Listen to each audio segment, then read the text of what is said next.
avant de commencer, présenter mes condoléances à tous ceux qui ont perdu un être cher dans cette pandémie et prier pour le repos de l'âme de ceux qui nous ont quittés. Comme vous vous y attendez, je vais m'appesantir sur les aspects cliniques en commençant. L'analyse de nos données porte sur 838 patients et non sur 559 comme la fois passée. Et parmi ces 838 patients, nous avons 727 patients âgés de plus de 12 ans. Et les résultats que nous avons obtenus à propos de l'utilisation de l'hydroxychloroquine et de l'azithromycine se sont davantage confirmés avec cette série plus importante. C'est vrai, la durée médiane qui était de 10,5 jours est en ce moment à 10 jours versus 12 jours si le patient n'avait pas pris le traitement indiqué. Mais avec une différence statistiquement très significative. Je ne rentrerai pas dans ces détails techniques. C'est aussi un traitement bien toléré parce que la prévalence des effets secondaires est entre 2 et 3%. Et plus important encore, tous les patients qui ont pris ce traitement en stade précoce de la maladie n'ont pas eu de complications et aucun n'est décédé. Ces résultats sont importants. C'est vrai, il faut empêcher la survenue de complications, la survenue de décès, mais la réduction de la durée d'hospitalisation a un impact sur le psychisme du patient. Quand on dure dans un centre de traitement en isolement, à la longue, ça peut entraîner un stress qui peut être préjudiciable. Donc réduire cette durée d'hospitalisation, ne serait-ce que de 2 jours, est un élément important. L'autre fait que je voudrais souligner, c'est que, vous ne l'ignorez pas, il y a une tension sur la disponibilité de lits au niveau des centres de traitement. C'est pour cela que la prise en charge à domicile est encore indiquée en ce moment. Il faut s'adapter au contexte.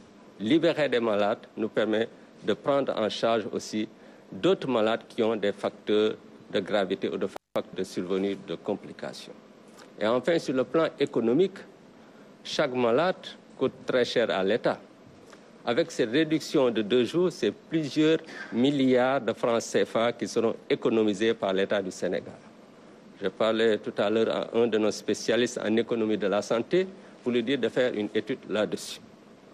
Donc nous allons continuer ce traitement, en sachant bien sûr qu'il faut continuer en faisant un essai clinique. Si on s'était basé sur l'essai clinique, on n'aurait pas commencé le traitement jusqu'à ce jour. Pour preuve, il n'y a aucun traitement validé au niveau mondial au moment où je vous parle. Même l'OMS n'a pas encore terminé son étude. Tout ceci pour expliquer pourquoi agir en tant que médecin peut parfois être différent d'agir en tant que chercheur. Mais en traitement, je voudrais parler des signes cliniques. Au début, on se focalisait beaucoup sur la fièvre et les signes respiratoires, l'éternuement, la toux, les difficultés respiratoires. Mais chaque jour qui passe nous montre que plusieurs types de signes divers et variés peuvent être observés, ayant trait à l'atteinte d'un appareil ou de plusieurs appareils au système de l'organisme. Je ne vais pas détailler tous ces signes, mais 2 signes ont attiré mon attention. C'est l'anosmie et l'ageusie. L'anosmie, c'est la perte de l'odorat. L'ageusie, c'est la perte du goût. Plus précisément, un trouble de la perception du goût du salé, du sucré, de l'amer, de l'acide et même du goût du glutamate de sodium. Ces signes sont évocateurs de Covid-19 durant cette période. Je ne dis pas spécifique parce qu'on peut les voir dans la grippe et dans d'autres pathologies. Mais dans plus de 50% des cas, les patients qui présentent ces signes, quand ils sont testés au Covid-19 s'avèrent véritablement être infectés par le virus SARS-CoV-2. Je vais donc inciter à ceux qui présentent ces signes de s'auto-isoler pour éviter de contaminer leur entourage, mais aussi de saisir la cellule d'alerte pour que le nécessaire soit fait pour une meilleure prise en charge dans les meilleurs délais. L'autre élément sur le plan clinique qu'il me paraît essentiel de souligner, c'est la possibilité de survenir de séquelles. Les séquelles peuvent être de plusieurs ordres. Même si ce n'est pas courant, c'est important d'avoir cela à l'esprit. Et je le souligne parce que j'aimerais que les patients qui ont eu un rendez-vous, que ces patients-là respectent ces rendez-vous qui leur sont donnés. Je peux donner l'exemple des séquelles respiratoires, la fibrose pulmonaire qui peut survenir chez des patients qui ont eu des lésions pulmonaires étendues durant la maladie. Un rendez-vous leur est donné en général 3 mois après la sortie pour faire le bilan de la situation.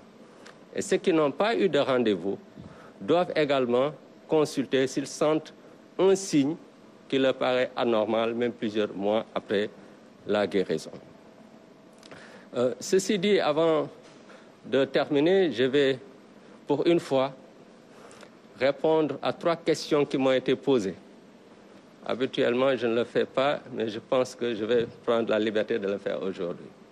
La première question m'a été posée par Saleh Gueye de Seneweb, qui pose des questions à propos du Covid organique, où il parle de lenteur. En réalité, il n'y a pas de lenteur. La recherche scientifique a ses normes. Même la recherche concernant des médicaments connus prend du temps. Je vous l'ai dit tout à l'heure, il n'y a aucun traitement validé internationalement à l'heure actuelle. Même l'OMS n'a pas fini son étude. Alors que dire d'une étude qui porte sur un produit dont on ne connaissait pas encore tous les constituants? Il y a des études précliniques qui ont été menées sous la houlette du directeur de la pharmacie et du laboratoire. Et probablement, dans les jours ou semaines à venir, nous recevrons le rapport et à partir de ce rapport, nous verrons comment asseoir un essai clinique parce qu'il faut évidemment tester le Covid organique, mais aussi l'artémisia du Sénégal. Donc, le processus suit son cours. La deuxième question, c'est celle de Awa Gueye de RFM, qui pose des questions, je crois, en rapport aux différents aspects de la maladie. Oui, nous avons une mine d'informations sur cette pathologie. Mais évidemment, nous ne communiquerons publiquement que sur des éléments qui permettent de donner des recommandations ou des conseils. Il ne sert à rien de vous donner des chiffres sur tout ce que nous avons. Par contre, sur le plan scientifique, toutes ces données feront l'objet de plusieurs publications qui vont être faites en temps voulu. Et tout ceci, c'est quelque chose également qui prend du temps. Et la troisième question, c'est celle de Al-Hassan Ba, de TFM, qui me demande de lui dire, pas sérieusement, mais très sérieusement, si je suis d'accord avec les mesures prises par le chef de l'État. Comme je l'ai répété au niveau de la presse nationale et internationale, le technique a pour rôle de conseiller et d'accompagner un processus. Il n'appartient pas aux techniques de dire est-ce qu'il est d'accord ou pas d'accord par rapport à une décision de l'État. Pour la simple et bonne raison que le scientifique, même si je vais utiliser un mot péjoratif, est quelque part borné. Parce qu'il est scientifique, il s'occupe des aspects scientifiques.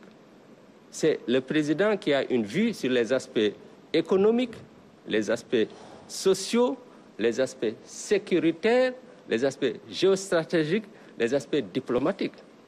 Donc quelqu'un qui a une vue globale est plus à même de connaître la décision qui est la plus bonne, qui est la meilleure pour le pays. Donc ça, j'aimerais vraiment que ce soit très bien compris. D'autant plus que, en cas d'épidémie, au début, le scientifique peut commander les décisions. Mais quand l'épidémie dure du fait de ces différentes implications, ce sont les réalités du terrain qui commandent les décisions à prendre. Vous voyez même sur le plan scientifique, On sait que la prise en charge à domicile, ce n'est pas préférable dans notre mode de vie. Mais on arrive à une situation où il faut le faire parce qu'il y a des malades qui refusent de venir se faire traiter à l'hôpital, du fait parfois de la stigmatisation et d'autres facteurs. Mais on ne doit pas les abandonner, on doit les prendre en charge. On ne peut pas aussi mettre l'accent sur ces patients quand nous avons une tension au niveau des lits ou qu'on risque de ne pas hospitaliser des gens qui ont des facteurs de risque. Donc, il faut être souple, mais expliquer clairement, sereinement et honnêtement les décisions qui sont prises ainsi que les changements. Donc, voilà la réponse très honnête que je donne à M. Al-Hassan Ba. Ceci dit, je voudrais terminer en remerciant le chef de l'État, le ministre de la Santé et de l'Action sociale, le ministre de l'Enseignement supérieur, de la Recherche et de l'Innovation, toutes les institutions étatiques et non étatiques, l'Institut Pasteur de Dakar, qui est vraiment mon partenaire privilégié dans le domaine de la recherche. Je remercie personnellement le docteur Amadou Al-Fassal, le docteur Fabien Taïeb, avec lesquels je travaille quotidiennement sur nos projets de recherche. Mes collaborateurs, parmi lesquels mes deux points focaux nationaux, le colonel Pape Samba Ba de l'hôpital principal de Dakar, le docteur Ndeye Aïssatoullah, qui est au service des maladies infectieuses, qui ont sillonné tous les pays pour nous aider vraiment à mieux prendre en charge cette épidémie sur le plan du traitement et du suivi. Je remercie la presse pour leur accompagnement dans la sensibilisation. Je remercie tout le peuple sénégalais pour leur accompagnement et leur prière, en disant que la communauté fait beaucoup d'efforts. Moi, j'en suis convaincu, malgré toutes les critiques. Nous devons quand même continuer à faire de la sensibilisation. Je vous remercie de votre attention. Je vais maintenant passer la parole au docteur Amadou Al-Fassal, administrateur de l'Institut Pasteur de Dakar.